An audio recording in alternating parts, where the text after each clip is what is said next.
Hello, everybody. Welcome to another episode of Erickson TV here with Lauren. How you doing, Lauren? Hey, I'm doing all right. All right.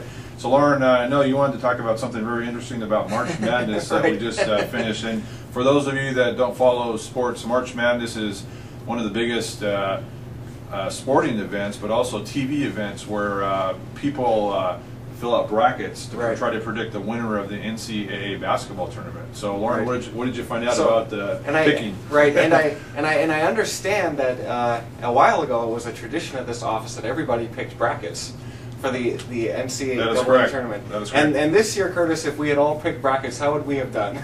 Well, I do pick a couple brackets for the basketball team I play with, and I would have done poorly. Because, a couple of teams I picked were out in the first round. Right. So.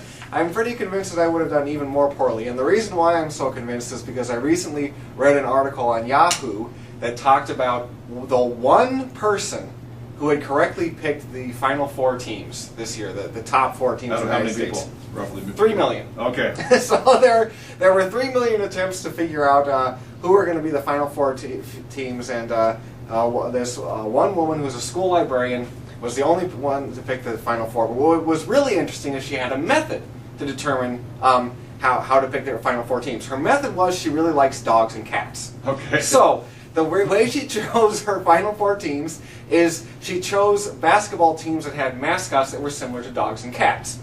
And as each match in her bracket progressed, it starts with 64 teams and they play each other, and it goes up to the final four. She would consistently choose the teams that had animal mascots over teams that did not have animal mascots. And then if they both had animal mascots, whichever one seemed the closest to a dog or a cat, that's what she would choose. And then she also had a thing for the numbers 7 and 11.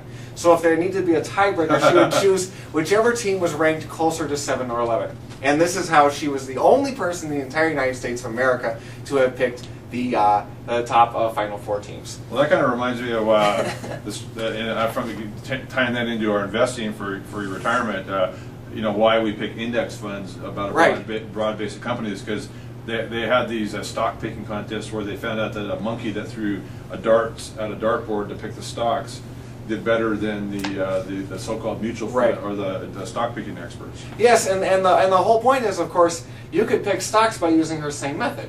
I mean, you could pick stocks by the ones that had more of your favorite letters than other letters. You could pick stocks that had logos that you liked, and whichever ones had the prettiest logos. Or companies with animal names. Animal names, yes, exactly. Or companies that had names that were similar to your dogs and cats' names. And the point is, if you actually chose things that way, you'd have just as good a chance of beating whatever index was in your category as any other mutual fund manager. So, really. So the takeaway from this is Final Four is one thing, but trying to pick stocks to fund your long-term retirement may not be the best strategy. Well, and the other takeaway for me is that no matter how crazy the situation is, somebody's going to predict the right answer. That's true. So somebody out there is going to predict it.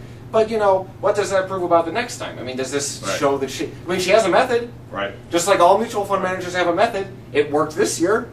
So she became a Final Four picker for a fee. Right. I wonder how many people would pay her for next year's pick. Well, see, if you just base it on past performance, seems like a great bet. All right. If you actually dig into the methodology and figure out that there's not anything there, well, it doesn't seem like very appropriate. Well, thank you for sharing that story. I appreciate that. Yes. All right. Well, we'll see you next time on the next new episode of Erickson TV. Bye now. See you next time.